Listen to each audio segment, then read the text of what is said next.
Bonjour à tous, ouais, je demande à Georges Malbruno de se rapprocher de moi parce qu'il n'a pas l'habitude, alors il faut être gentil avec lui, mais vous pouvez poser vos questions, donner vos commentaires. On continue de commenter, de décrypter et de donner les dernières informations à propos donc du dernier événement en date qui nous a réveillés ou qui nous a surpris pour certains au réveil ce matin. Les frappes menées par la France, les États-Unis et la Grande-Bretagne, frappes qui ont été donc qui ont été faites cette nuit. Il était environ 3 heures heure française quand une série donc de frappes ont été faites. Bonjour Georges. Bonjour. Vous êtes grand reporter, donc c'est marqué ici, grand reporter spécialiste du Moyen-Orient au Figaro, et on recommande votre livre que vous avez écrit avec notre confrère Christian Chesneau, Le chemin de Damas. Les chemins de Damas. Les chemins de Damas. Le dossier noir de la relation franco-syrienne. Et c'est aux éditions Robert Laffont, et c'est vraiment un des livres de référence qu'il faut avoir lu pour comprendre toute la complexité des relations entre la France et la Syrie, relations qui ont connu un épisode pour le moins majeur ce matin. Effectivement, puisque la France a participé donc à ces frappes contre le régime syrien, il y a fort longtemps que la France n'avait pas frappé comme ça ouvertement en Syrie. Elle l'avait fait après, mais de manière clandestine, après l'attentat contre le Drakkar en 1983, je crois, au Liban. Mais là, ce matin, elle a participé, donc comme vous l'avez dit, aux côtés des Américains et des Britanniques, à ces frappes qui sont des frappes extrêmement ciblées sur les capacités de production et d'emploi chimique du régime de Bachar el-Assad.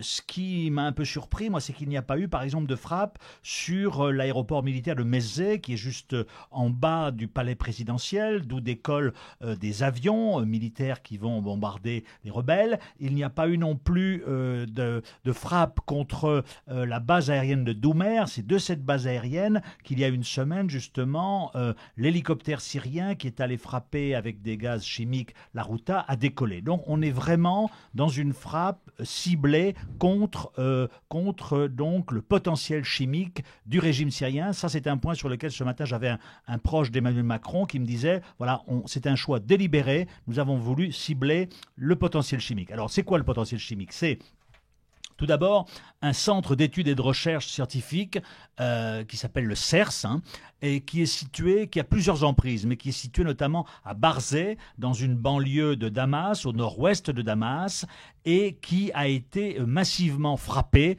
On a vu quelques images ensuite sur les réseaux sociaux qui montrent quand même des destructions assez importantes. Ça, c'est une première cible. Il y a une deuxième cible qui est près de Homs. Une deuxième emprise, je dirais, chimique, c'est à Maïsaf.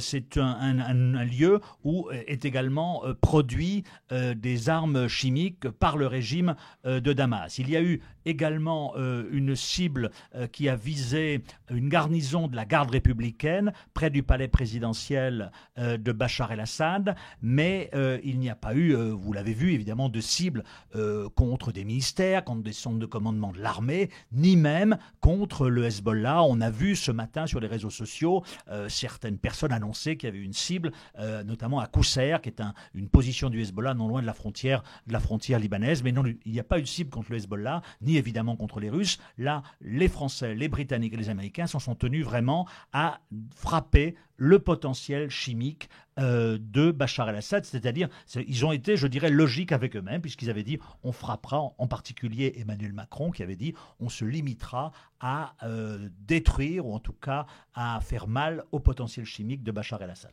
Alors le potentiel chimique de Bachar el-Assad me fait poser cette question quand j'entends que vous utilisez cette expression. Normalement, en septembre 2013, à la suite justement de menaces de frappe franco-américaines, au départ franco-britannico-américaines, puis ensuite franco-américaines, la Russie s'était engagée à à faire en sorte que le régime syrien détruise son arsenal d'armes chimiques. Et puis on avait suivi tout un circuit naval entre le port de Latakia en Syrie jusqu'en Sicile, où étaient censées être détruites des armes chimiques. Ce que vous êtes en train de me dire, c'est que cet engagement qui avait été pris par Damas n'a pas été en réalité tenu, ou bien ils ont reconstitué en douce leur arsenal chimique? Il n'a pas été respecté à 100%. C'est d'ailleurs ce que subodorait déjà peu après l'accord de 2013 un certain nombre de spécialistes. Damas a livré sous la pression de la Russie l'essentiel de son potentiel chimique, mais a gardé un certain nombre d'éléments pour justement les utiliser ensuite. Et c'est ce qui a provoqué ensuite d'ailleurs cette crise, et ce qui a aussi provoqué un certain nombre d'attaques chimiques qui ont été répertoriées ces dernières années. Donc là, il y a eu un manquement de la part du régime syrien, un manquement de la part de son parrain russe, ce qui a expliqué que ces derniers jours, on a vu les Américains et les Français mettre en cause nommément la Russie, qui n'a pas été capable justement de garantir, comme vous le disiez, cet accord signé en 2013 et qui avait permis à l'époque une issue, je dirais, pacifique à une crise. Et donc, oui, il y a eu une dissimulation de la part du régime syrien. Et la question qu'on peut se poser aujourd'hui, c'est est-ce que ces frappes vont réduire à néant l'intégralité du potentiel chimique syrien ? Le CERS, dont je vous ai parlé tout à l'heure. Alors, c'est quoi exactement le CERS ? Alors, le CERS, si vous voulez, c'est intéressant de signaler, c'est que nous autres Français avons été un peu à l'origine de cette entité dans les années 75. Le régime syrien d'Hafez el-Assad s'est retourné vers la France. Le père de Bachar. Le père de Bachar, pour constituer. Alors, le CERS, c'est à la fois plusieurs éléments. Il y a un institut supérieur des sciences et techniques appliquées, où on forme des mathématiciens, où on forme des ingénieurs. Et puis, il y a une petite entité, justement, où on a formé des ingénieurs qui travaillaient sur du chimique. Des chimistes. Alors, vous vous souvenez qu'à l'époque, dans les années 80, la France aussi avait une coopération avec l'Irak, de Saddam Hussein, etc. Et puis, dans les années 80-90, c'était Jean-Claude Cousseran, qui était ambassadeur à Damas, qui est devenu ensuite patron de la DGSE, a eu le nez creux et s'est rendu compte qu'il y avait des choses qui se passaient qui n'étaient pas tout à fait, conformes aux accords qui avaient été signés. Et donc, les Syriens essayaient de fabriquer déjà des produits chimiques. Et donc, il y a eu un coup d'arrêt qui a été donné à la coopération franco-syrienne dans ce domaine-là, mais ensuite, ça a continué et donc jusqu'à très récemment, c'est ce CERS qui est une enceinte très importante, très grande dans cette banlieue de Damas. Et aussi qu'il y a une autre emprise qui n'a pas été visée ce matin, qui est à 5 km environ de Barzeh. C'est derrière le palais présidentiel, l'emprise qui s'appelle Jamraya, qui, elle, a été visée à nombreuses reprises par les Israéliens. Et la dernière fois, c'était en décembre 2017. Les Israéliens, eux aussi, soucieux de réduire la capacité de nuisance de la Syrie en matière d'armes chimiques, ont frappé à plusieurs reprises ces emprises. Alors, évidemment, la question, c'est de savoir si toutes ces frappes, finalement, n'ayant pas permis d'anéantir, de réduire la capacité de production syrienne en matière d'armes chimiques, est-ce que celles-là vont être suffisantes ? Je n'en sais rien. On peut penser qu'au cours de la semaine qui s'est écoulée entre les menaces et les frappes, la Syrie, le régime syrien, a eu le temps de dissimuler, d'évacuer un certain nombre de matériel, d'équipements nécessaires justement à la production de ces armes chimiques. Donc il faut rester prudent. Jean-Yves Le Drian a dit qu'effectivement l'essentiel de l'arsenal chimique avait été détruit, ce qui est probablement le cas, mais il n'a pas dit l'intégralité. Alors, à lire également dans le Figaro.fr, dans le Figaro Premium également, ce témoignage de Mounir, qui est un habitant de Damas, qui nous dit, ça y est, le feu d'artifice a commencé. Il raconte ce qu'il a vu, ce qu'il a entendu lors de ces frappes, qui étaient des frappes de précision contre des cibles associées aux capacités chimiques militaires. L'expression, elle n'est pas de moi, elle est de Donald Trump. Trump. Et vous voyez dans le live texte qui est derrière moi, que vous pouvez retrouver bien sûr en ce moment sur lefigaro.fr, les dernières déclarations de Donald Trump, et notamment ce satisfecit adressé aux Français. Une frappe parfaitement exécutée la nuit dernière. Merci à la France et au Royaume-Uni pour leur sagesse et la puissance de leurs belles armées. Nous n'aurions pas pu obtenir un meilleur résultat. Mission accomplie. On salue Thiems qui nous rejoint et qui nous dit: on fait une manif contre les brigands de contre les brigands de la démocratie. Apparemment, Thiems, dites-nous si je me trompe, vous êtes défavorable à cette frappe, tout comme Bruno Retailleau, le président des sénateurs LR, le président du groupe LR au Sénat, qui dit dans un tweet: ajouter la guerre à la guerre n'a jamais fait avancer la paix. Cette démonstration de force ponctuelle risque d'alimenter le terrorisme. Elle nourrit l'idée que l'Occident est hostile au monde arabe. Ces frappes affaiblissent notre diplomatie. Je ne vous demande pas de polémiquer avec Bruno Retailleau ou bien de lui adresser un satisfecit, mais vous qui êtes justement un reporter spécialiste du Moyen-Orient, et vous connaissez bien ce Moyen-Orient, Georges, on recommande vraiment votre livre que vous avez écrit avec Christian Chenot, les chemins de Damas. Est-ce que vous pensez que ces frappes affaiblissent notre diplomatie ? Non, je crois qu'elles ne l'affaiblissent pas, parce que il y avait eu quand même un principe qui avait été dicté par Emmanuel Macron, c'était celui de la ligne rouge. À partir du moment où le pouvoir français, le pouvoir américain affirmait avoir des preuves, il fallait probablement et logiquement répondre à ces frappes pour restaurer en quelque sorte la crédibilité de la parole présidentielle.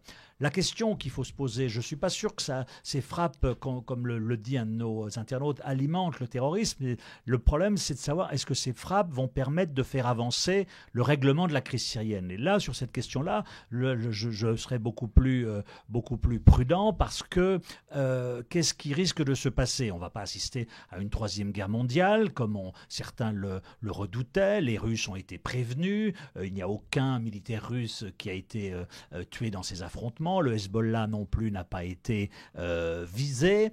Simplement, quand même, selon Moscou, c'est une agression.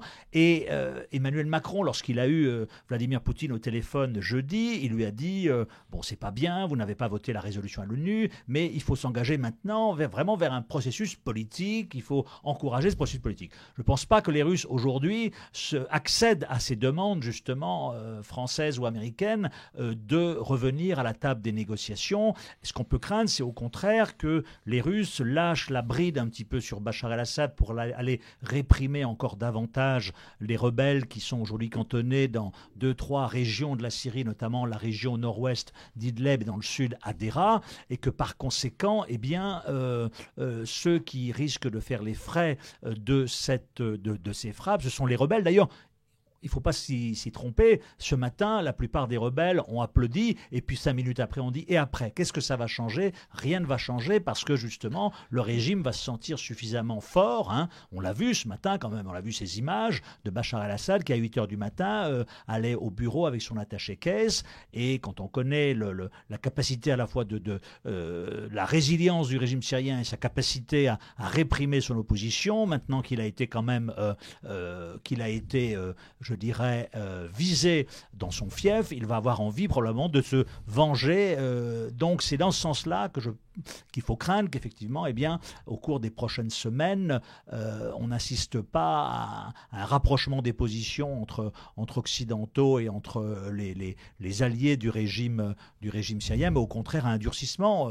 On en parlera peut-être tout à l'heure, mais il faut parler aussi de la réaction iranienne. Alors justement, c'est Arnaud qui nous dit sur le chat du Figaro, et vous continuez de réagir dessus, de nous donner vos commentaires, poser vos questions. Pourquoi se mettre à dos le monde chiite alors que nous avons déjà notre lutte contre le terrorisme intégriste sunnite ? On rappelle qu'il y a quand même eu du terrorisme islamiste chiite et que même à l'origine, l'irruption du terrorisme islamiste dans l'époque moderne, c'est chiite et c'est l'Iran. Hein. Mais il y a longtemps. Mais ça, c'est vrai. Mais c'est une bonne question parce que effectivement, on a entendu Emmanuel Macron, peu après son élection, dire moi, je vais rétablir un peu l'équilibre entre le monde chiite et le monde sunnite. La France ne doit pas prendre position, elle doit être médiatrice, etc. Aujourd'hui, on n'est plus du tout dans ce cadre-là. Vous avez vu la réaction, je dirais, extrêmement véhémente, violente d'Ali Khamenei, le guide suprême iranien, qui a qualifié Emmanuel Macron, Donald Trump et Theresa May de criminels. Donc, je crois qu'aujourd'hui, le rapprochement, qui en avait déjà un petit peu un coup dans l'aile entre la France et l'Iran et le monde chiite, eh bien, il est carrément oublié parce que je ne vois pas Emmanuel Macron aller en Iran dans les mois qui viennent. Donc, effectivement, ce qui était pourtant prévu. Hein. Ce qui était prévu. Et puis, il y avait une volonté, effectivement, il y avait la diplomatie d'Emmanuel Macron qui dit, moi, je discute avec tout le monde, je parle à tout le monde, etc. Je pense qu'aujourd'hui, à travers cette crise, on voit aussi les limites de cette diplomatie. Et c'est plutôt la continuité d'une diplomatie qui était, je dirais pas alignée, mais alliée sur des positions traditionnelles, c'est-à-dire alliance avec les monarchies sunnites du Golfe. Et voilà, donc effectivement, mais bon, il y a cette crise syrienne qui fait que Emmanuel Macron a d'abord une position, je dirais, réaliste, en disant, moi, Bachar el-Assad est l'ennemi des Syriens, n'est pas l'ennemi de la France, donc il n'est pas non plus l'avenir de la Syrie, mais je ne vais pas faire une obsession, comme mes prédécesseurs, autour de la personnalité de Bachar el-Assad. Ensuite, Emmanuel Macron a essayé de revenir dans le jeu syrien, alors que la France avait été marginalisée, justement, auparavant, en disant, en proposant la création d'un groupe de contact, dont personne n'a voulu, ensuite, en établissant ces fameuses lignes rouges, et ensuite, là, on l'a vu récemment, en durcissant le ton contre la Turquie, après son offensive contre les Kurdes dans le nord du pays. Et on voit bien que là aussi, Emmanuel Macron a beaucoup de mal à rentrer, à faire revenir la France dans le jeu. À travers ses frappes, il y a, je dirais, réussi d'un point de vue militaire, mais j'ai peur que cette réussite, elle ne soit que de courte durée, parce que sur le terrain, encore une fois, et c'est là que se joue la bataille, et bien sur le terrain, rien ne va changer fondamentalement dans les semaines qui viennent. Alors, vous parliez des centres qui ont été détruits. On va regarder justement un de ces centres détruits, en tous les cas, selon la télévision syrienne, car c'est pour l'instant les seules images qui nous sont parvenues de destruction. On regarde un instant et on en reparle derrière.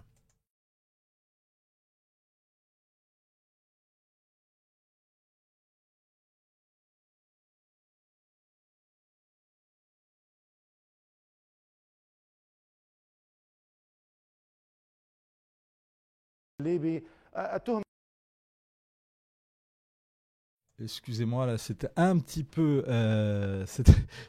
chaotique. On va regarder de nouveau et puis écouter les commentaires de la télévision d'État syrienne.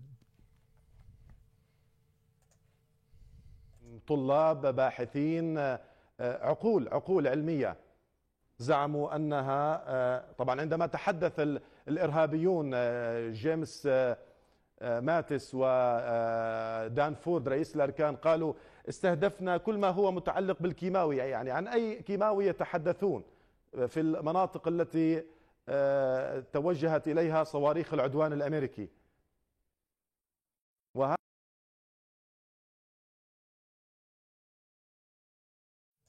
Georges, ces images, ça vous paraît crédible de destruction ? Ah oui, probablement. A priori, c'est le centre dont on parlait tout à l'heure, le CERS à Barzeh. On voit qu'effectivement, il y a un certain nombre de bâtiments qui ont été détruits parce que ces bâtiments ont reçu des missiles et donc les destructions sont assez conséquentes. Hein. Ce qui est intéressant de souligner, c'est qu'on voyait que la télévision syrienne disait qu'il s'agissait de laboratoires et de centres éducatifs. Alors il se trouve que j'ai appelé tout à l'heure à Damas une personne qui connaît bien le CERS et qui me disait également que tout ça était une mascarade, qu'il n'y avait pas de programme chimique et que les bâtiments, un immeuble avait été détruit selon cette personne et que cet immeuble abritait en fait un centre d'études pour des jeunes syriens et des bureaux et qu'il ne s'agissait pas d'un centre plutôt dédié à la recherche chimique. Georges, on parlait tout à l'heure justement des Israéliens qui avaient déjà frappé à plusieurs reprises en Syrie. On signale d'ailleurs qu'il y a eu des premières frappes qui ont eu lieu cette semaine, en début de semaine, dans le centre de la Syrie, Oui, si je ne près de m'abuse. Homs, ouais. Et on a pensé que c'était les Français et les Américains, et en réalité, ce n'étaient pas les Français et les Américains. La France, Paris et Washington ont démenti, et ce serait C'était les Israéliens, oui. Les Israéliens qui, je pense, c'est une frappe, je qualifierais d'opportunité.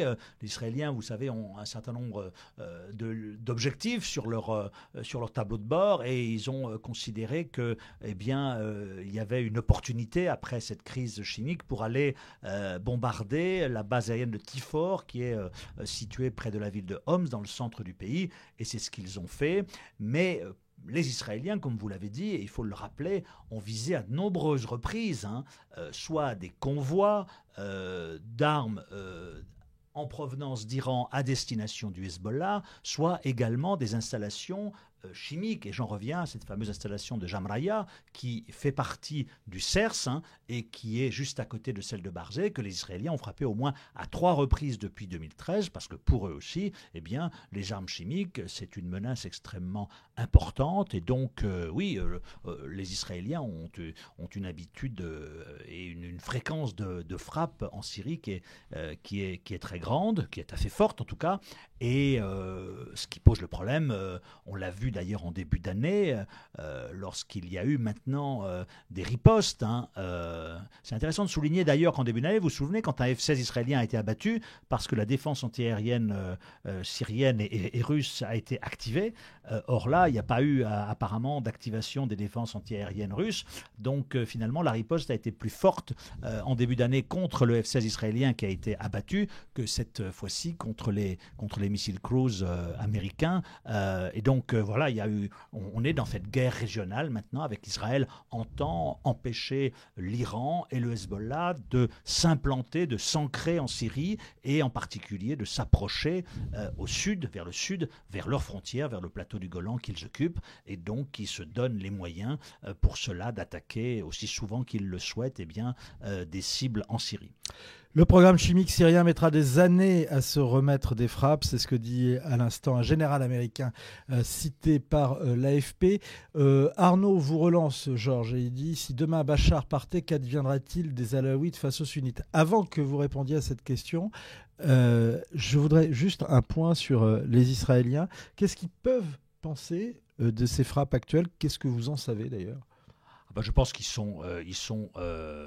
réjouissent de ces frappes, dans la mesure où elles éliminent une partie, si on en croise le général américain, une grande partie de la menace chimique syrienne. Mais les Israéliens ont peur de la Syrie, franchement.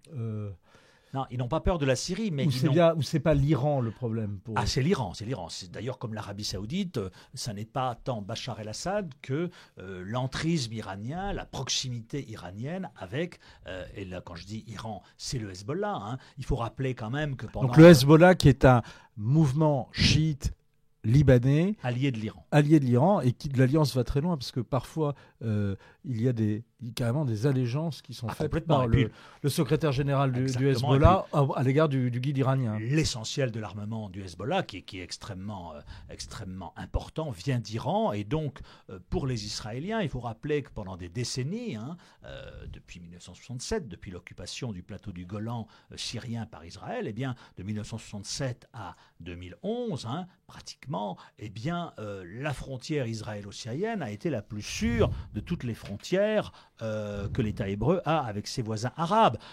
Les Syriens n'attaquaient jamais Israël et pourtant, ne ripostaient jamais aux frappes israéliennes. Souvenons-nous qu'en 2007, Israël, justement, vous en souvenez, était allé frapper un réacteur nucléaire d'Al-Kibar, près de Deir ez-Zor, et la Syrie s'était bien gardée de riposter, mais la Syrie réglait ses comptes à Israël au Liban en particulier, en laissant le Hezbollah disposer d'armes sophistiquées. Simplement, aujourd'hui, pour Israël, si vous voulez, Israël ne souhaite pas qu'il y ait un chaos islamiste à ses portes, donc elle n'a pas envie de voir non plus Bachar el-Assad rester au pouvoir, parce qu'elle considère qu'il ne représente pas l'avenir de la Syrie et qu'il a commis trop de crimes, mais pour elle, son obsession, c'est la menace du Hezbollah et la menace de l'Iran à ses portes, à sa porte.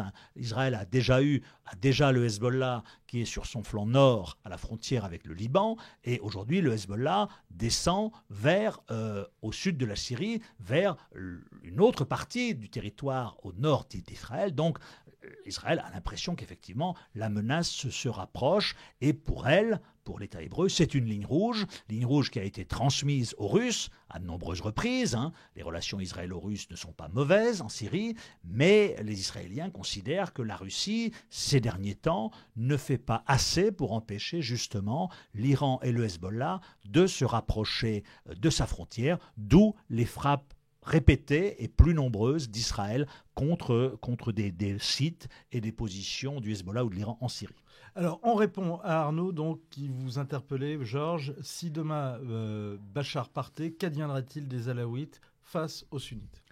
Ça dépend des conditions dans lesquelles il part. S'il part au terme d'un processus de transition politique qui se fait dans un calme relatif, ce dont je doute, c'est un scénario qui ne me paraît pas plausible. Mais bon, si c'est comme ça, la communauté alaouite aura besoin quand même de garanties, parce qu'elle est associée par les sunnites à Bachar el-Assad. Elle a contribué énormément à l'armée de Bachar el-Assad, au service de renseignement de Bachar el-Assad, je dirais aux groupes armés qui défendent le régime. Elle a payé un tribut extrêmement lourd. Il y a plus de, je crois, de 80 000 alaouites qui sont morts dans cette guerre. Donc voilà, elle est liée au sort de Bachar el-Assad, et elle redoute qu'en cas de chute, je dirais, précipitée du pouvoir, elle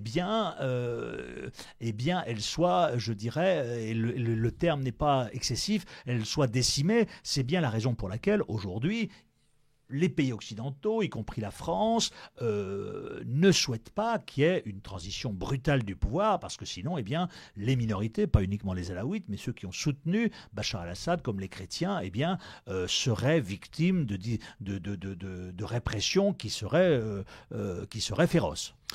Est-ce que justement ça répond à votre question, Arnaud? Vous nous le dites, vous dites on voit la transition inverse en Irak. Est-ce que vous pouvez préciser justement ce que vous voulez dire par là? Stéphane, pendant ce temps, nous dit, vu les vidéos des bombardements, les locaux sont vides, alors la France a bombardé pour rien. Justement, je vais les montrer derrière nous. Les vidéos, en tous les cas, qui ont été montrées par la télévision d'État syrienne. Ce qui est vrai, Georges, c'est que pour l'instant, les sources russes ont dit qu'il n'y avait pas de victimes. Jean-Marc Gonin disait à l'instant que certaines sources syriennes disaient quand même qu'il y avait eu des blessés. Il y a des blessés probablement, mais moi je l'ai écrit dès le début de la semaine, l'essentiel des installations, des bases aériennes, des sites militaires syriens susceptibles d'être visés ont été vidés. C'est un régime avec ses alliés qui quand même est préparé à tout ça, qui subit des bombardements depuis des années, et donc c'est un régime aussi qui sait faire ce genre de déplacement, d'évacuation. Donc c'est ce qui explique que le bilan en termes humains est très faible, tant mieux, et que probablement en termes d'équipement, il est également très très limité. Reste à savoir ce que les Syriens ont pu sortir justement de leur centre d'études et de recherche scientifiques de Barzeh et de Meysia, si ce genre d'équipement peut être facilement transporté, ou si c'est difficile. Il faudra demander à des experts pour avoir cette réponse, je crois. NYY nous dit, c'est quel numéro de résolution de l'ONU qui autorise Israël d'intervenir en Syrie? Ma mémoire me joue des tours. Il me semble que c'est une question ironique. Oui, voilà. Non, Israël n'a pas besoin de résolution de l'ONU pour intervenir en Syrie, parce qu'elle considère, à tort ou à raison, je ne sais pas... Israël et la Syrie sont toujours en état de guerre? Ah oui, bien sûr. Il n'y a pas de relations diplomatiques. Les deux pays ont entamé des négociations qui d'ailleurs avait bien avancé à la fin des années 90. Il y avait des négociations directes aux États-Unis du temps de Bill Clinton sur justement la restitution à la Syrie du plateau du Golan occupé par Israël depuis 1967, mais ça n'avait pas marché. Et donc aujourd'hui, comme hier, eh bien, la Syrie et Israël sont en état de guerre, mais effectivement, c'est un état de guerre assez particulier, comme je vous le disais tout à l'heure. C'est une frontière qui a été toujours extrêmement sûre, et les uns et les autres réglaient leurs comptes plutôt au Liban. Une réunion est convoquée à 16h à l'Élysée. C'est la dernière information que vous pouvez lire en tête du live text du Figaro qui se trouve juste derrière moi et qui, si je ne m'abuse, se trouve au-dessus ou au-dessous de ce player, au-dessous très exactement, au-dessus. Voilà, maintenant qui a été remis donc en tête de la page d'accueil du Figaro. Vous avez toutes les dernières informations. On va poursuivre ça. On va continuer à répondre à vos questions. Vous continuez à donner vos commentaires. Ils sont très intéressants parce que justement, ils posent et ils soulignent quelques angles morts qu'il y a autour de cette opération. Cette question, quelle est la position majoritaire de la communauté internationale à l'égard des frappes en Syrie ? C'est assez compliqué. C'est compliqué parce que c'est quoi la communauté internationale ? C'est vrai, c'est un terme dont on abuse un peu. Alors si on va prendre par cercle concentrique. Si on prend le Conseil de sécurité de l'ONU, par exemple. On voit que la France, les États-Unis, la Grande-Bretagne étaient pour, la Russie non, et la Chine est dans une position critique aussi, puisque la Chine dit justement ces frappes ne vont pas aider au règlement de la crise syrienne, ce qui est une position qui n'est pas tout à fait fausse, je crois. Voilà, donc après, le monde arabe était quand même divisé comme souvent. L'Irak était contre, la Jordanie et les États du Golfe étaient plutôt pour, mais dans un silence un peu embarrassé. Question d'ailleurs, je incise sur cette question-là des États du Golfe et de la Jordanie. On a appris que les bombardiers français étaient partis de plusieurs bases en France. Dixit Florence Parly, la ministre des Armées, frappe depuis une des frégates en Méditerranée orientale, première du genre, mais pour autant, on a des bases aériennes qui sont tout près de la Syrie, en Jordanie et aux Émirats. Pourquoi il n'y a pas eu de frappe ? Visiblement, je crois qu'il y a eu une réticence de la part de ces deux pays à être associés à ces frappes. C'est ce que je vous disais auparavant. Il y a une certaine opposition à exprimer à l'égard de ces frappes parce qu'on considère qu'elles ne vont pas permettre le règlement de la crise, enfin une avancée vers le règlement de la crise syrienne, dans la mesure où elles vont crisper les positions, en particulier des Russes et des Iraniens qui sont, il faut le rappeler quand même, les principaux acteurs, à la fois les principaux soutiens de Bachar al-Assad et les principaux acteurs sur le terrain. Or, on a vu ces dernières années que les monarchies du Golfe, comme la Jordanie, mais la Jordanie avec une position encore plus difficile parce qu'elle est voisine, les monarchies du Golfe, après avoir été extrêmement allantes en faveur de l'opposition, eh bien, se sont progressivement retirées, le Qatar en particulier et l'Arabie saoudite pour aujourd'hui, eh bien, pratiquement être silencieuse sur ce qui se passe en Syrie. Fauba Charrier, qui est un pseudonyme et également un internaute régulier du Figaro qu'on salue, nous rappelle qu'en 2013, Poutine avait promis l'éradication de l'arsenal d'armes chimiques en Syrie. Il n'a pas tenu parole car il en reste. On est revenu justement sur cette reconstitution de l'arsenal chimique. Ça ne veut pas dire que Poutine n'a pas tenu parole. C'est surtout Bachar al-Assad qui n'a pas tenu parole. Oui, mais Poutine avait été le garant de cet accord. Si on se souvient de ces moments assez tragiques où justement le monde avait oscillé aussi à l'époque entre la guerre ou la paix, eh bien, in extremis, Poutine avait je dirais, comment dirais-je, pris Bachar al-Assad au collet et lui avait dit on va signer un accord avec les Américains. Il l'avait vraiment pris au collet ? Ah bah je veux dire, c'est une expression, mais ça veut dire que c'est lui qui était... Il lui a mis la pression. Ah oui, il a eu une pression énorme, et Bachar el-Assad n'avait pas eu d'autre possibilité que de signer et que d'accéder aux demandes russes et de sortir d'ailleurs par le haut de cette crise, puisqu'il restait au pouvoir, etc. Donc la Russie s'était quand même considérablement engagée, et effectivement ensuite, eh bien là, il y a eu manquement à la parole donnée, puisque eh bien l'arsenal chimique syrien qui devait être détruit ne l'a pas été. Moyen-Orient toujours, Arnaud nous rappelle, Saddam faisait partie de la minorité sunnite qui maintenant fait face à la majorité chiite qui était oppressée, factuellement c'est juste, et on l'excuse bien entendu pour les fautes, c'est le week-end, et merci pour tous ces commentaires, toutes ces questions qui sont qui sont très pertinentes. Vladimir Poutine est-il toujours grand croix de la Légion d'honneur? Pour ma part, j'ignorais qu'il l'était, donc merci à Alain Franus de nous l'apprendre et de nous dire quand est-ce qu'il a été élevé à ce grade. Trump a dit mission accomplished, effectivement c'est en tête du live text qui se trouve derrière nous. Est-ce que ça veut dire qu'il n'y aura pas de nouvelles frappes? S'il n'y a pas de nouvelles attaques chimiques ou présumées chimiques, et en tout cas avérées de la part du régime de Bachar al-Assad, il n'y aura pas de nouvelles frappes. C'est ce que disent les Américains. C'est one shot. C'est one shot. Mattis l'a dit clairement une heure après. Secrétaire à la Défense. Le patron du Pentagone a dit c'est one shot. Et donc voilà, la règle du jeu, elle est claire. S'il n'y a pas de nouvelle attaque chimique, il n'y aura pas de nouvelles frappes. C'est d'ailleurs là qu'on voit bien les limites de l'exercice, parce que bon, il y a eu une espèce de punition contre Bachar el-Assad, mais la situation politique, la situation militaire ne va pas changer, ne va pas s'améliorer avec ces frappes, et donc la crise syrienne reste entière, et on peut supposer, en tout cas on peut s'interroger sur les conséquences que ces frappes vont avoir sur justement le retrait annoncé par Donald Trump des troupes américaines qui sont dans le nord de la Syrie. Est-ce que ces frappes vont changer quelque chose? Pour ma part, je n'en suis pas convaincu.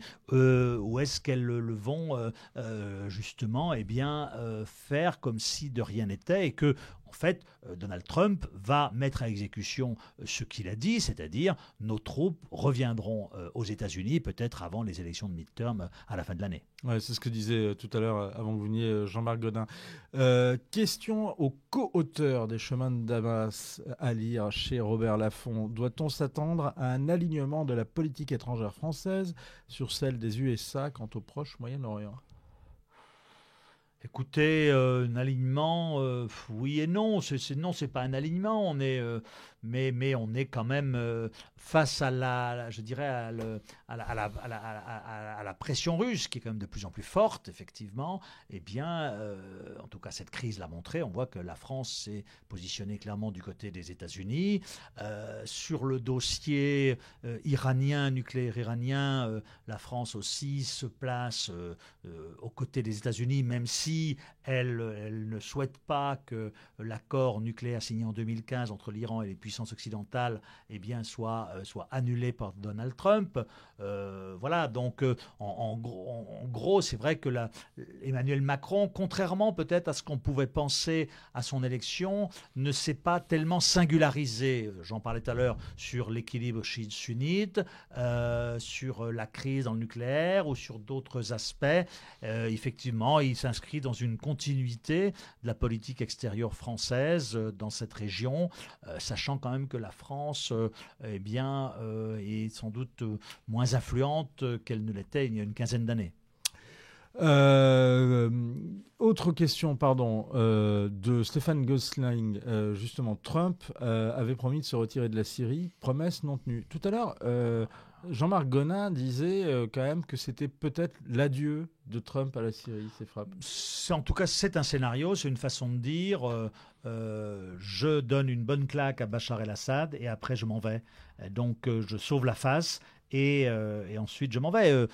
Il faut rappeler quand même qu'il n'a pas dit qui ne s'en irait pas. Il a maintenu justement ses positions dont on sait qu'elles ne font pas l'unanimité, notamment chez les militaires au Patagone et au CENTCOM, qui sont opposés à un départ des troupes américaines, des 2000 soldats américains qui sont déployés au nord-est de la Syrie avec notamment les combattants kurdes. Les militaires s'opposent à un retrait des troupes américaines pour une raison très simple, pour plusieurs raisons. Tout d'abord, pour ne pas permettre à Bachar el-Assad de reconquérir tout le pays, et surtout pour ne pas permettre à l'Iran et à ses alliés, le Hezbollah, de conforter leur présence en Syrie, qui est une présence extrêmement forte depuis 2011.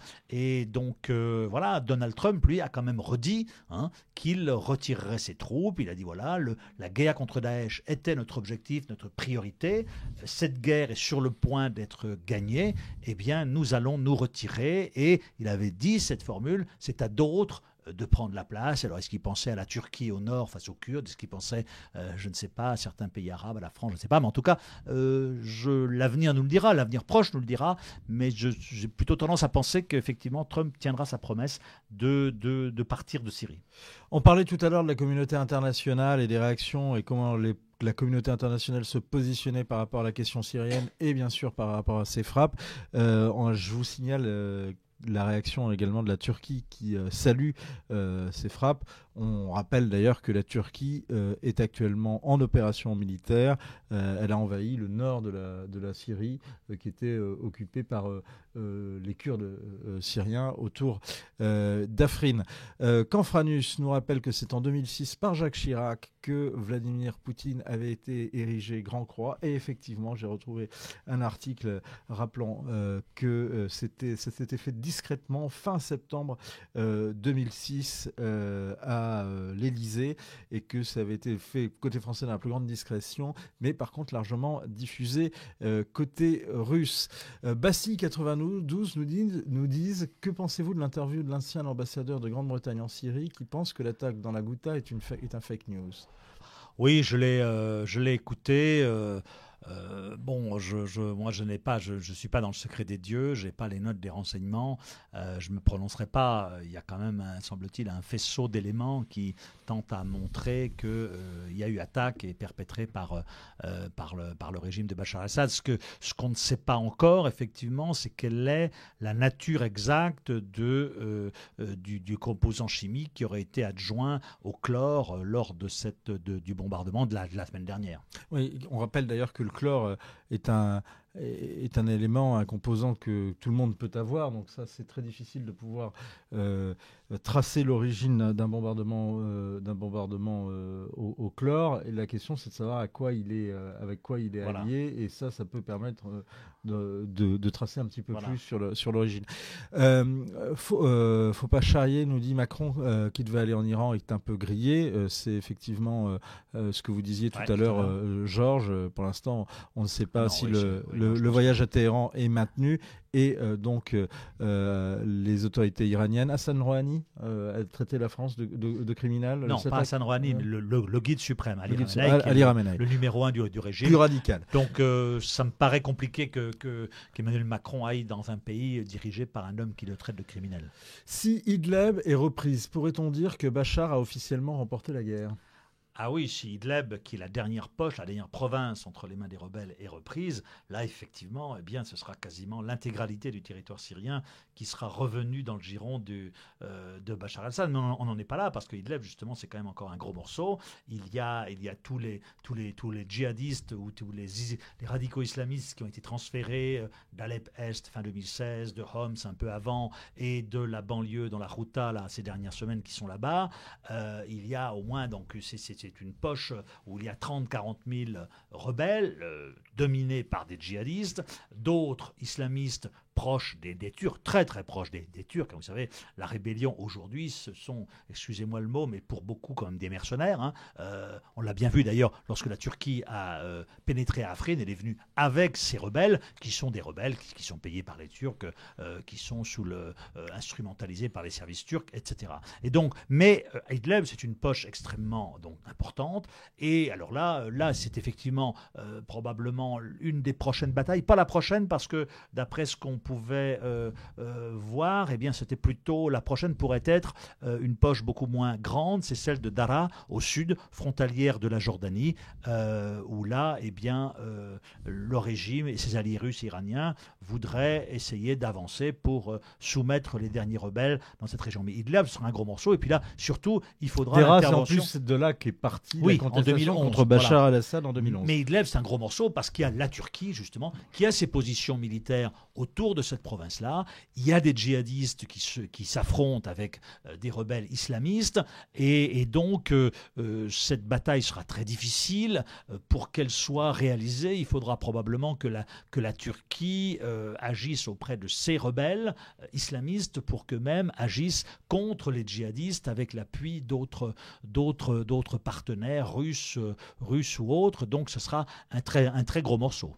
Et donc ça illustre ce que vous dites et ce que nous dit faut pas charrier. Erdogan a applaudi ses frappes, il n'a pas l'air d'aimer beaucoup Assad. C'est pas qu'il n'a pas l'air, c'est qu'il a beaucoup exprimé d'ailleurs son hostilité à Bachar el-Assad. Arnaud nous dit dans l'affrontement, la confrontation des Kurdes avec la Turquie, quelles sont les positions des forces étrangères sur place? Cela reste très confus. On a l'impression que tout le monde ferme les yeux. En tous les cas, pas la France, puisqu'il a été question, d'après ce que j'ai lu dans le Figaro en tous les cas, que les forces spéciales françaises devaient aller dans l'est de la Syrie, dans une autre enclave occupée par les Kurdes, autour de Manbij, prêter main forte aux Kurdes pour dissuader en quelque sorte les Turcs d'attaquer. Voilà. Oui, rapprochez-vous parce que sinon les internautes ne vont plus nous voir. On savait qu'il y avait quelques dizaines de forces spéciales françaises aux côtés des Kurdes qui ont été nos partenaires dans la lutte contre Daesh. Il y a eu ces informations distillées par les Kurdes à l'issue de leur rencontre avec Emmanuel Macron sur un renfort des positions françaises. Je ne suis pas certain qu'on ait envoyé beaucoup de forces spéciales supplémentaires. Ça avait provoqué, vous en souvenez, une crise avec la Turquie. Donc il y a effectivement quelques dizaines de forces spéciales françaises, des forces spéciales britanniques, des forces spéciales jordaniennes, émiriennes, mais en petite quantité. Puis il y a surtout 2000 soldats américains qui sont là aux côtés des Kurdes et des Arabes aussi, parce qu'il ne faut pas oublier que cette région est probablement même majoritairement peuplée d'Arabes, ce qui pose d'ailleurs un certain nombre de problèmes. Et donc ces forces américaines sont là. Fin janvier, Rex Tillerson, qui à l'époque était le patron du département d'État, la diplomatie américaine a fait une grande déclaration disant « Nous allons rester, nous allons établir une force de garde frontière de 30 000 hommes, etc. » Branle-bas de combat en Turquie. Et puis aux États-Unis, on s'est dit « Ça y est, les Américains se réinvestissent en Syrie ». Quelques jours après, changement de ton, Donald Trump dit non, moi je vais ramener mes gars à la maison.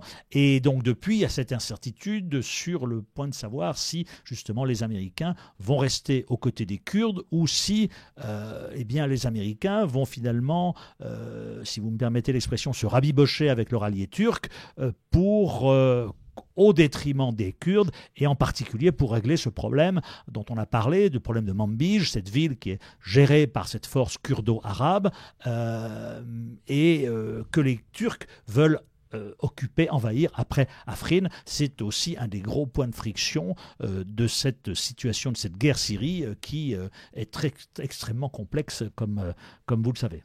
Sitch nous demande, c'est une question un peu ironique bien sûr, combien de classes rurales faut-il fermer pour payer tous ces missiles, ou combien de services publics doit-on fermer pour soutenir le terrorisme islamique en Syrie? Il y a deux questions dans ce que dit Sitch. Bon, la première, c'est effectivement sur le coût d'une opération comme ça, parce qu'on mobilise quand même une grosse armada, et c'est ce qui a été détaillé tout à l'heure par l'Élysée. On parlait de mémoire, mais on va vérifier ça, d'une douzaine de missiles qui auraient été tirés. Et effectivement, ça coûte cher en soi. Et ensuite, ce qui coûte cher, c'est également tout le voyage pour amener notamment les avions, pour que les avions volent jusqu'au théâtre d'opération. Mais Jean-Marc Gonin nous disait que l'opération actuelle de l'armée française au Sahel coûtait bien plus cher. Sitch nous dit, voilà, également, donc, accuse la France de soutenir le terrorisme islamique en Syrie. Non, c'est pas quand même. Non, là, on est un peu dans la théorie du complot. Là. Non, la France ne soutient pas le terrorisme islamique en Syrie. Le combat, parce qu'elle en a été victime. Et, voilà, donc. On a peut-être soutenu certains rebelles syriens. Alors, oui, alors là, c'est un autre débat. Ça, c'est effectivement, nous avons joué aux apprentis sorciers. Vous faisiez allusion à notre livre Les chemins de Damas, sorti en 2014, où nous avons un chapitre justement sur la France a joué les apprentis sorciers en déléguant au début de cette révolte syrienne à nos alliés du Golfe, Qatar et Arabie Saoudite, en quelque sorte, en déléguant à ces pays-là le soin de financer des rebelles, d'aider des rebelles qui étaient des rebelles islamistes. Et donc, effectivement, ensuite, ces rebelles islamistes ont pu collaborer ou collaborent avec des djihadistes. Donc il y a eu effectivement des erreurs d'appréciation qui ont été faites à l'époque par le pouvoir français, mais ensuite, après les attentats, notamment contre le Thalys, la France est entrée en guerre contre Daesh. Vous vous souvenez avant le fameux Nini de Laurent Fabius qui ne tenait pas debout. Ensuite, quand il y a eu les premiers attentats, le Thalys, la France est intervenue finalement contre Daesh. Et effectivement, aujourd'hui, et encore plus aujourd'hui, je pense avec Emmanuel Macron, qui a fait et qui le dit de la lutte contre les djihadistes sa priorité à la fois au Moyen-Orient, parce que c'est devenu un enjeu de sécurité nationale chez nous. L'ennemi, c'est Daesh, c'est ce que disait Jean-Yves Le Drian à l'époque où il était ministre de la Défense et qui venait de publier un petit livre qui a connu un grand succès d'ailleurs, qui reprenait une de ses conférences, titré Qui est l'ennemi. Sitch nous dit néanmoins ces missiles auraient dû être envoyés contre les islamistes, pas sur l'armée syrienne. Non mais là c'est pas le même débat. Là il y avait la nécessité de répondre à une attaque présumée et ensuite prouvée, visiblement, à l'arme chimique contre des populations civiles. Et là, on n'était pas dans une guerre contre des islamistes. Donc là, Et d'ailleurs, la réponse qui a été apportée... Je pose la question parce que, quand même, on voit, c'est une question... Bon, Fervic nous dit quel intérêt avons-nous à mener ces frappes, et on l'a dit, justement, à partir du moment où on met des lignes rouges, et c'est une question de cohérence et de crédibilité. On ne dit pas ça pour justifier, on explique, justement, quelle est la position et quelle est la logique. Le droit humanitaire international interdit quand même l'utilisation d'armes chimiques, donc il doit y avoir riposte, il doit y avoir réponse. Mais Agnès nous dit affaiblir Assad ne risque pas de le renforcer au sein de sa propre population et de livrer un message incohérent dans la lutte anti-Daesh. C'est une vraie question. Ça, c'est une vraie question. Enfin, les autres sont des vraies questions. C'est une particulièrement bonne question parce que moi, je n'ai pas forcément le sentiment que Bachar a été particulièrement affaibli par ces frappes qui, visiblement, n'ont pas troublé sa vie quotidienne. Non, on va regarder d'ailleurs, juste après votre réponse, les images de Bachar ce matin. Donc, je crois que le pouvoir de Bachar el-Assad n'est pas ce soir considérablement affaibli. Sa capacité d'utilisation d'armes chimiques, elle, en revanche, a été très sérieusement réduite. Mais la capacité de Bachar el-Assad de reconquérir ou d'avancer encore dans sa guerre contre ses opposants, cette capacité-là n'a été en rien réduite par les attaques de la nuit dernière. Et j'ai même peur qu'elle puisse avoir été augmentée dans la mesure où le soutien que la Russie et l'Iran vont lui apporter dans cette guerre-là est un soutien qui risque d'être accru parce que vous avez vu les réactions russes et iraniennes farouchement opposées à ces frappes. Donc voilà, le camp, ce qu'on appelle, ce que eux-mêmes appellent, le monde chiite, l'axe de la résistance, l'Iran, le Hezbollah, Bachar el-Assad contre l'axe sunnite, je pense, se sent un peu ragaillardi presque par ces frappes qui vont le ressouder contre justement, vous avez vu la télévision syrienne ce matin parlait, c'était intéressant de noter, de l'agression tripartite. C'était ce que la télévision égyptienne disait en 1956 pour dénoncer l'attaque franco-israélo-britannique contre Suez. Vous pouvez pas dire qu'il y avait un soutien américain à l'époque. Et non, voilà, une attaque à l'époque qui avait été arrêtée par les États-Unis. Donc voilà, on voit bien qu'il y a une tentative de la part du régime syrien de dénoncer une espèce d'impérialisme occidental, etc. En tous les cas, effectivement, le régime syrien essaye de jouer ceux qui sauvent la face. Et voici donc l'image qui a été montrée de Bachar el-Assad ce matin sur la télévision d'État syrienne à la suite des frappes. On regarde, on y revient juste dessus ensuite.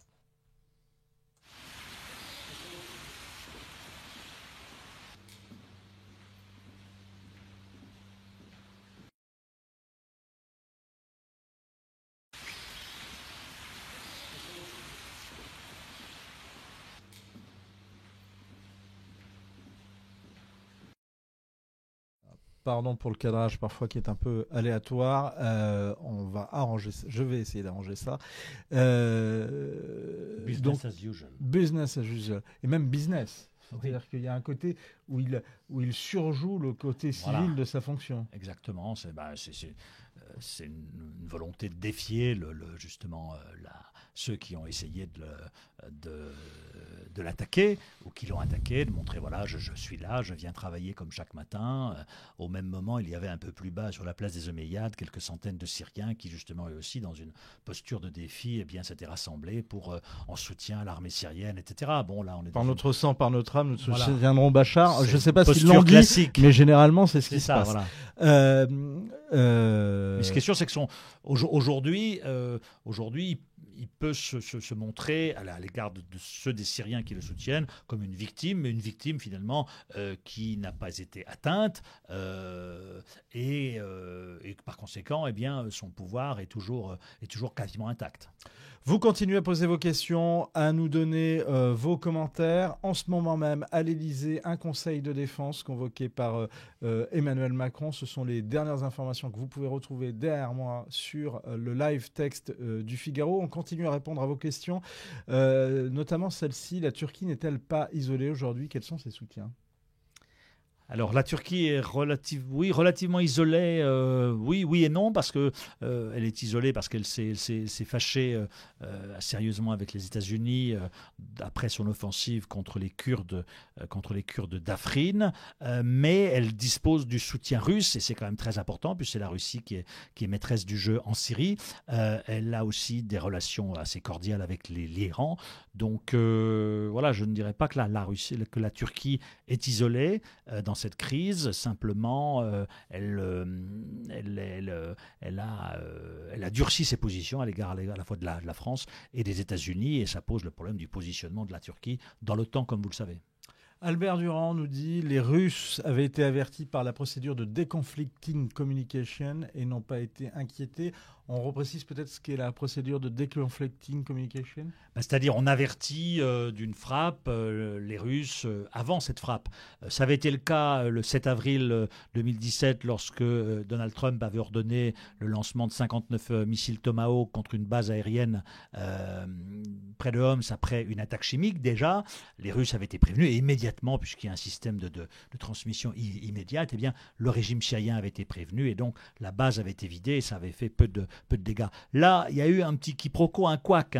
Vous avez vu les Américains qui ont dit dans un premier temps qu'il n'y avait pas eu justement d'avertissement, il n'y avait pas eu de préavis donné aux Russes.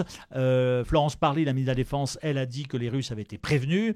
Ce matin, quand j'ai eu l'Élysée, justement, on était un petit peu, si vous me permettez l'expression, on ramait un petit peu en disant non, mais on n'était pas dans la déconfliction, mais il fallait quand même prévenir. J'ai plutôt l'impression quand même que les Russes ont été prévenus, ce qui explique d'ailleurs qu'il n'y ait pas eu de victimes russes et que tout ça s'est plutôt bien passé. Stéphane nous dit, j'ai une question, notre porte-avions est-il opérationnel? Eh bien non, le Charles de Gaulle est actuellement en maintenance et ça relance bien sûr le débat assez récurrent sur la nécessité de 2 porte-avions pour avoir une permanence justement à la mer. Je vous propose d'écouter ce zapping qui a été fait par les équipes du Figaro sur les réactions dans la classe politique française depuis donc l'annonce ce matin des frappes françaises et de la participation à cette opération de frappe aux côtés des États-Unis et de la Grande-Bretagne.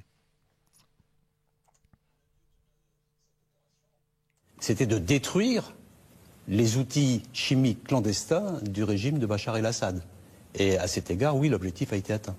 C'est le but aussi, c'est de montrer à Bachar el-Assad que lorsqu'on franchit la ligne rouge, il y a des conséquences immédiates. Le but, c'était aussi d'éviter que Bachar el-Assad ne recommence à utiliser l'arme chimique contre son peuple.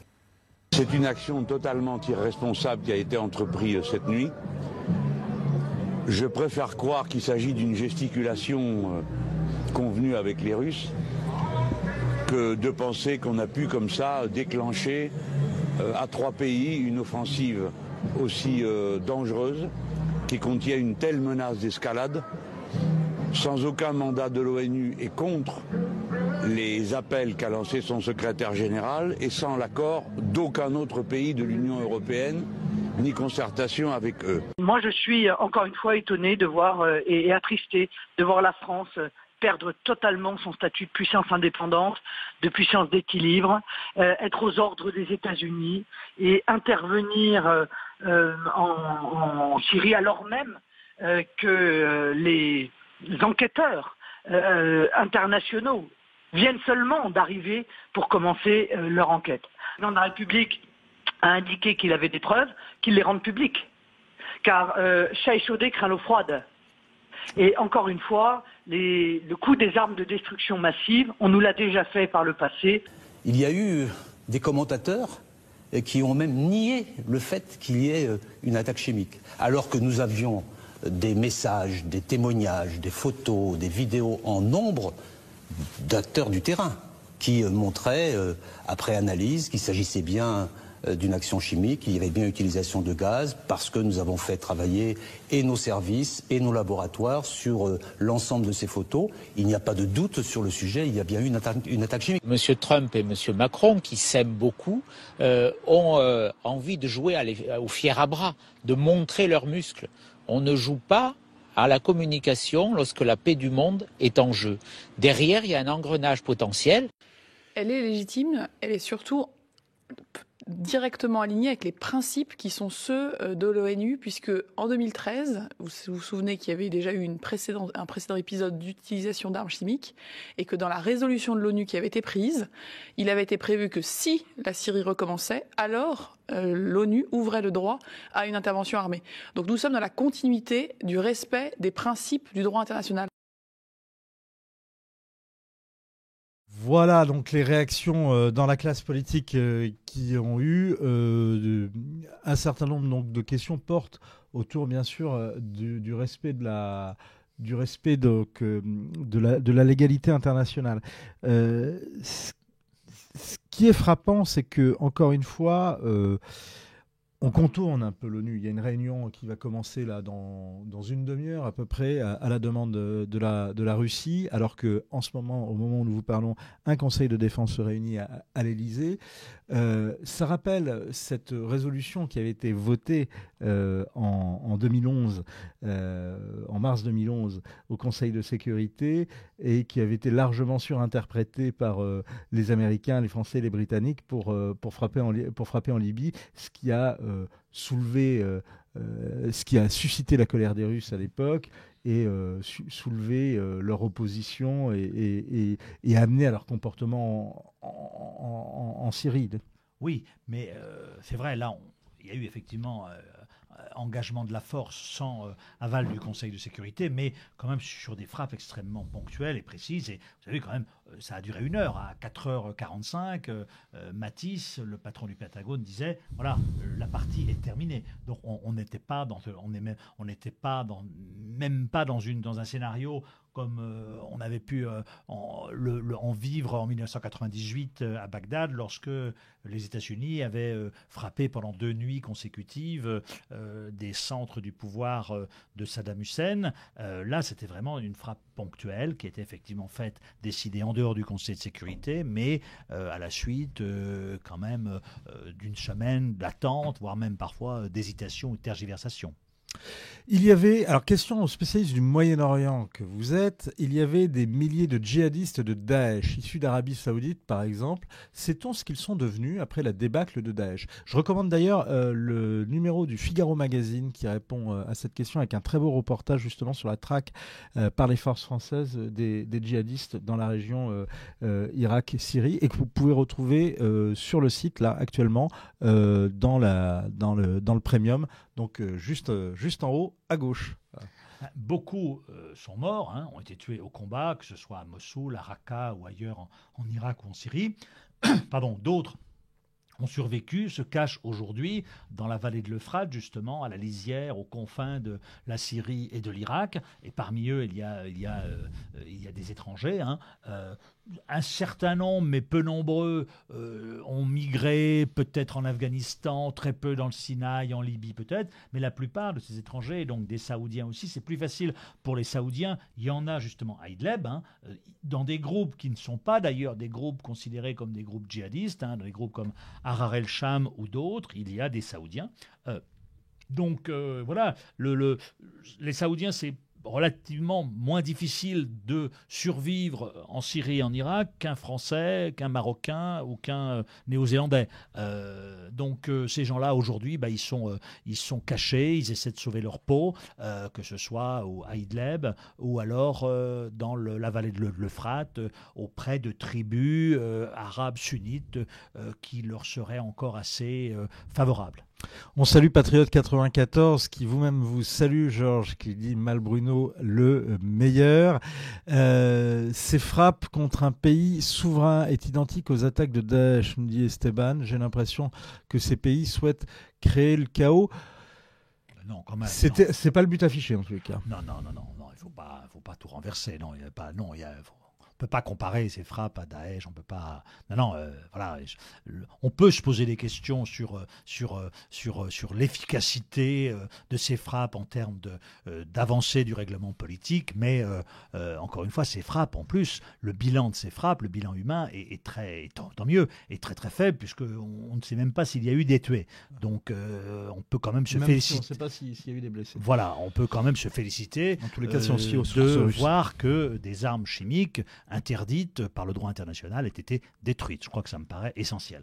Alors on a posé la question à l'Élysée si Emmanuel Macron devait s'exprimer dans les heures qui viennent d'ici ce soir, et aux dernières nouvelles, Emmanuel Macron ne doit pas s'exprimer. On suivra d'ailleurs son interview demain sur BFM TV et Mediapart, et on le débriefera avec Arthur Berda ici même. On a puni sans preuve, dit un autre internaute. Ce qui est intéressant dans cette phrase-là, parce que Emmanuel Macron a répondu un petit peu jeudi dernier en disant que la France avait désormais la preuve que le régime syrien avait procédé à des attaques chimiques. Mais ce que disait d'ailleurs Pierre Conessa, qui est ce haut fonctionnaire, cet ancien haut fonctionnaire de la Défense, qui a écrit un livre passionnant qui s'appelle La fabrique de l'ennemi, qui était interrogé ce matin sur France Info, et qui dit on n'a pas montré les preuves, et on ne crée pas le consensus en tous les cas avant de faire ces frappes. C'est vrai, ça reste toujours le point d'interrogation. En 2013, c'est la même chose. Hein. La DGSE avait compilé un certain nombre de renseignements qui ne constituaient pas des preuves, mais on considère qu'il y avait un faisceau. Selon ce que disait Jean-Louis Borloo à l'époque, qui sortait de Matignon, on avait dit c'est plus un raisonnement qu'une démonstration. Exactement, c'était une compilation de notes, mais il n'y avait pas le smoking gun. Et là, cette fois-ci, Emmanuel Macron a dit j'ai la preuve. Il ne l'a pas montré, peut-être qu'il la montrera demain à Plenel et à Bourdin. Mais Patriote 94 l'avait oublié, mais on lui a rappelé. Pardon. Mais voilà, donc c'est vrai qu'il y a toujours cette incertitude. Simplement, visiblement, les Américains eux aussi ont enquêté, ont visiblement réussi à faire sortir, probablement comme nous, des échantillons de sang ou d'urine de victimes de l'attaque chimique de la Ghouta, et qu'à partir de là, on a pu déterminer quelle était justement cette substance chimique qui a été jointe au chlore dans ces attaques. La réconciliation de Daesh avec les autres groupes djihadistes a-t-elle eu lieu ? Non, pas vraiment. Et au contraire, aujourd'hui, donc dans cette région d'Idlib, qui est la dernière région au nord-ouest de la Syrie, qui est entre les mains des rebelles et qui est dominée par par les djihadistes, eh bien, il y a des combats, fratricides entre justement les gens de Daesh qui sont venus de Raqqa se réfugier, une alliance qui ensuite s'est constituée sur les traces d'Al-Qaïda en Syrie. Donc on est dans cette guerre aussi entre factions de djihadistes, dans cette guerre fratricide entre eux, et donc il n'y a pas justement ça a été ça d'ailleurs dès le début, si on élargit, entre groupes rebelles syriens, il n'y a pas eu il n'y a pas de porosité quand même entre. Si, il y a beaucoup de porosité. Certains un jour sont Al-Qaïda, demain ils sont Daesh, ils sont la libération islamique de Syrie, puis le troisième jour ils sont Daesh. Oui, mais la porosité, justement, elle a eu lieu dans le mauvais sens. Elle a eu lieu dans le sens de la modération vers l'extrémisme, et pas dans le sens contraire. Il n'y a pas eu de déradicalisation. Il n'y a pas eu de déradicalisation, non, loin de là. C'est moche, lorsque nous aurons des attentats, le peuple français oubliera le pourquoi du comment, à savoir le terrorisme dans nos pays, nous dit Esteban. Patriote 94 nous dit, vous allez répondre dans un instant, Georges, et quid du programme iranien concernant le nucléaire. Je vous signale juste à l'instant cette déclaration de Sergueï Lavrov, le ministre russe des Affaires étrangères, qui qualifie ces frappes d'inacceptables et d'illégal. C'est ce qu'il a dit également. Une autre dépêche vient de tomber, je vous la donne. La Russie propose donc une résolution au Conseil de sécurité qui condamnerait, je cite, l'agression contre la Syrie par les Américains, ses alliés, en violation de la charte de l'ONU. Je lance pas les pronostics, mais à mon avis, cette résolution ne sera pas votée. Voilà, et on n'est pas La question, c'est de savoir d'ailleurs s'il y a un veto, ou bien si le simple fait, la simple configuration, j'allais dire mathématique du Conseil de sécurité va faire en sorte qu'elle ne sera pas adoptée. Mais je pense quand même qu'on voit que ce sont des propos fermes, mais le contraire aurait été surprenant, mais on n'est pas dans l'escalade verbale. À ma connaissance, Vladimir Poutine n'a même pas encore réagi. Il y a eu son ambassadeur qui a parlé d'insultes, mais on n'est pas... c'est une grande interrogation ce matin d'un collaborateur d'Emmanuel Macron, dire comment les Russes vont réagir.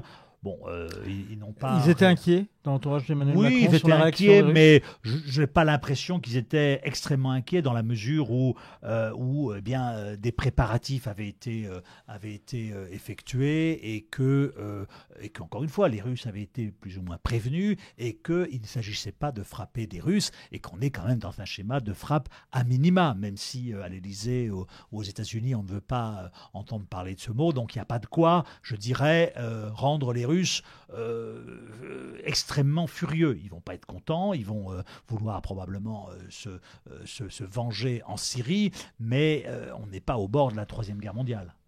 On parlait tout à l'heure, même si on n'est pas au bord de la Troisième Guerre mondiale, c'est en tout cas ce qu'on espère, du programme nucléaire iranien. Est-ce que justement ça risque de...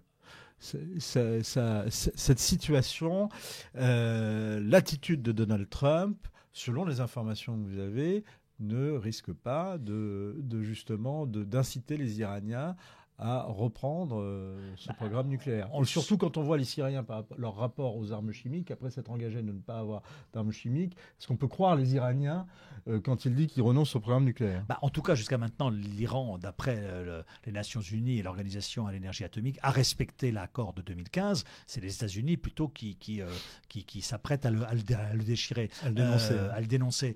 Donc voilà, simplement, effectivement, cette crise syrienne là, risque de tendre encore un peu plus les négociations qui ont lieu actuellement pour essayer justement de convaincre Donald Trump de ne pas dénoncer cet accord. La date butoir, vous le savez, c'est le 12 mai. Il y a des négociations qui ont lieu entre justement d'un côté les Américains et de l'autre côté les Européens pour essayer d'amener Trump à une position un peu plus, je dirais, soft, pour faire en sorte justement que l'Iran, si jamais les Américains dénoncent cet accord, l'Iran ne relance pas son enrichissement d'uranium. On continue de suivre vos questions. Patriote 94 qui dit MBS, donc Mohamed Ben Salman, prince héritier d'Arabie Saoudite, et on peut le dire, homme fort à Riyad, vient de reconnaître la nécessité, vient de faire un voyage.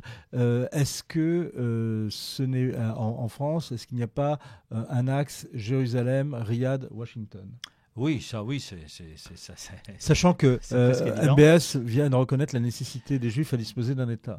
Oui, oui, c'est pas tout à fait ça. Israël, Il non, a dit Israël a le droit d'avoir un État, donc effectivement, mais il a aussi dit dans le cadre d'une résolution du conflit, et le lendemain, son père, le roi Salman, lui a dit voilà, l'Arabie reste toujours aux côtés des Palestiniens. Donc, effectivement, qu'il y a aujourd'hui je dirais une convergence de vues entre les États-Unis, l'Arabie Saoudite et Israël, contre justement la menace iranienne et donc effectivement il y a cet axe un peu particulier, un peu nouveau, Jérusalem, Riyad, Washington, sur cet aspect-là du problème qui est donc à la fois la menace nucléaire iranienne et surtout aux yeux des Saoudiens l'entrisme iranien dans les affaires du Moyen-Orient et l'appui donné aussi par l'Iran à Bachar el-Assad, qui est d'ailleurs la priorité pour les Saoudiens. L'autre jour, à la conférence de presse, on a posé la question à MBS et il l'a répété, ou à ses proches après, en off, ils ont dit Bachar el-Assad, MBS, ce sont ses propos,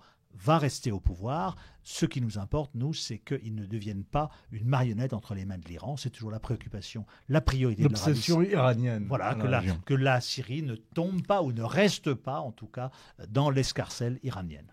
Alors, dans le live text qui est juste derrière moi, un dernier article à lire, le nouveau poste. Qu'est-ce que le mystérieux centre chimique frappé par les Alliés? Et vous retrouvez un article qui donne la réponse, mais il y a également une autre réponse qui est donnée dans un livre que je vous recommande.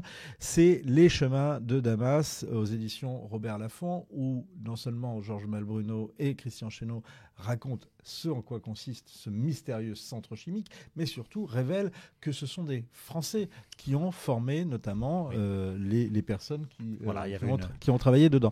Ce sera peut-être ma dernière question, Georges. L'intérêt de votre livre, dans Les chemins de Damas, il raconte la complexité des relations entre la France et la Syrie, et il permet peut-être de comprendre pourquoi notamment la diplomatie française a été vent debout contre Bachar el-Assad à partir de 2011 et contre le régime syrien. Pourquoi? Parce qu'il y a du sang entre la France et la Syrie. Il y a le sang de Louis Delamarre, qui a été l'ambassadeur.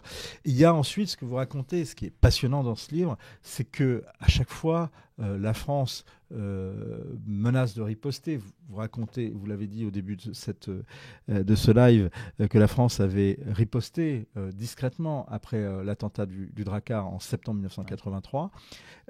Mais vous racontez également qu'à chaque fois, souvent la France fait le chemin de Damas, c'est-à-dire qu'elle recule par rapport à la Syrie, et elle va essayer de trouver une solution pour pouvoir se rabibocher, et c'est généralement les services français, et en particulier le renseignement intérieur français qui procède à ça.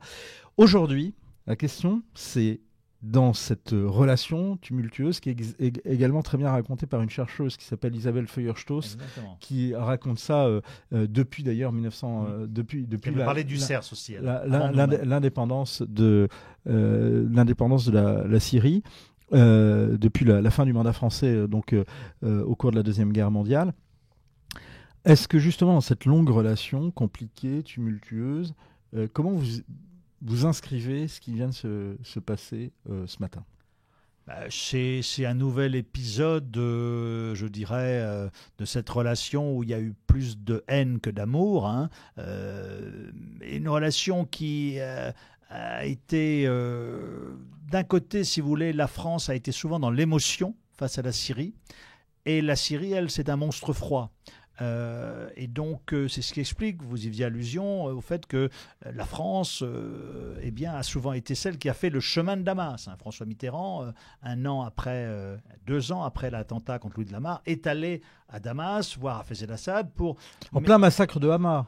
Ah non, c'était après. C'était après les massacres de Hama. Mais mais avec réalisme. Il y avait Hubert Védrine à ses côtés qui nous a dit qu'il y est allé pour signer un pacte de non-agression.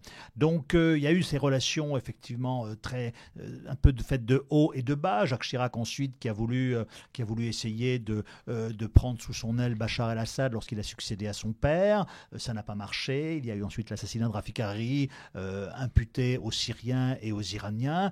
Et puis il y a eu de nouveau une grande embardée avec Nicolas Sarkozy en 2007 qui a voulu rompre l'ostracisme. Probablement on était allé trop loin avec Jacques Chirac ses mots c'était après l'assassinat de Rafik Hariri, il faut faire rendre gorge à la Syrie. Et Rafik Hariri, ami personnel et intime de Jacques Chirac. Nicolas Sarkozy en 2007, 2008 invite Bachar el-Assad, le réintègre. De nouveau, on fait le voyage de Damas, le chemin de Damas, et c'est ce qui explique, si vous voulez, qu'en 2011, lorsque la révolte a démarré en Syrie, eh bien, la France, n'ayant pas vu venir les précédentes révoltes en Tunisie et en Égypte, qui ont évincé du pouvoir des amis de la France, des dictateurs, eh bien, cette fois-ci, c'est dit, on sera du bon côté de l'histoire. Et le bon côté de l'histoire, c'est d'être du côté des révolutionnaires, des manifestants, qui étaient pacifiques à l'époque. Et on était sur cette théorie de la vague, après l'Égypte, après la Tunisie, eh bien le domino syrien allait tomber. Et c'est là qu'on n'a pas vu ou qu'on n'a pas voulu voir que l'exception syrienne, qu'il y avait un pays qui était différent, avec un pouvoir différent, des minorités, etc. Et c'est là où on s'est effectivement trompé. On est allé très loin. Et ensuite, il y a eu Laurent Fabius, François Hollande qui a poursuivi dans cette politique-là. Emmanuel Macron qui a essayé un peu de revenir à une certaine réelle politique, mais c'est très difficile et il n'y aura pas, pour conclure, il n'y aura pas de retour, de nouveau chemin de Damas fait par un président de la République française tant que Bachar el-Assad sera au pouvoir. Voilà, il n'y a pas on peut pas, Emmanuel Macron, même s'il est dans la réelle politique, même s'il est pragmatique, ne peut pas concevoir que la Syrie de demain soit incarnée par Bachar el-Assad. Est-ce qu'il se trompe? Est-ce qu'il a raison? Personne n'en sait rien, l'avenir nous le dira. Et cet avenir, on va continuer de le scruter avec vous, en vous lisant. Vous avez donc fait paraître un article sur quoi pour le Figaro.fr? Alors, c'est celui-là c'est ça, c'est un peu qu'est-ce qui se cache derrière ce fameux, ce mystérieux centre chimique, le CERS, qui a été frappé la nuit dernière par la France et par les Américains dans la banlieue de Damas. Eh bien voilà, vous savez ce qu'il vous reste à faire. Cliquez sur l'article, vous abonnez au Figaro Premium parce que c'est des tarifs qui défient toute concurrence pour lire cet article, toutes les infos, et bien sûr vous procurez le livre de Georges Malbruno écrit avec notre excellent confrère Christian Chesneau, Les chemins de Damas. C'est aux éditions Robert Laffont. Bien sûr, c'était écrit il y a maintenant 3 ans, mais ça reste quand même d'actualité et c'est absolument passionnant pour comprendre justement la complexité des relations entre la France et la Syrie et également la psychologie que peut avoir même la diplomatie française à l'égard de la Syrie. On recommande également un certain nombre de livres. Syrie, pourquoi la France s'est trompée, c'est un livre de Frédéric Pichon.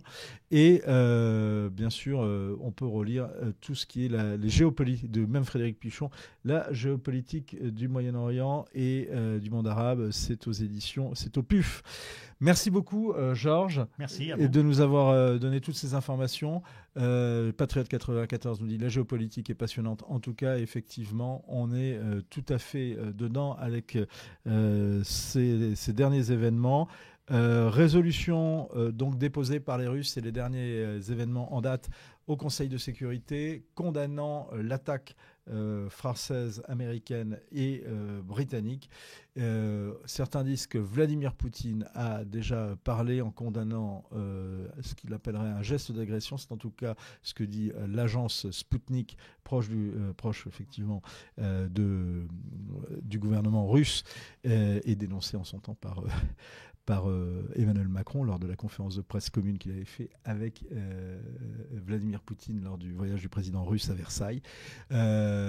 On n'a pas encore donc le verbatim de cette déclaration dans les agences françaises, mais dès qu'il sera paru, vous pourrez le trouver derrière sur le live text du Figaro qu'on va vous remettre ou sur le flash du Figaro.fr. Merci beaucoup de nous avoir suivis. Je vous donne rendez-vous au plus tard demain soir après l'interview de Emmanuel Macron sur BFM TV et Mediapart. On fera le débrief avec Arthur Berda. Et puis, si l'actualité le nécessite, d'ici ce soir, on revient en direct et on répond à vos questions et on répond à vos commentaires. Merci beaucoup d'avoir été avec nous. À très vite sur Figaro Live.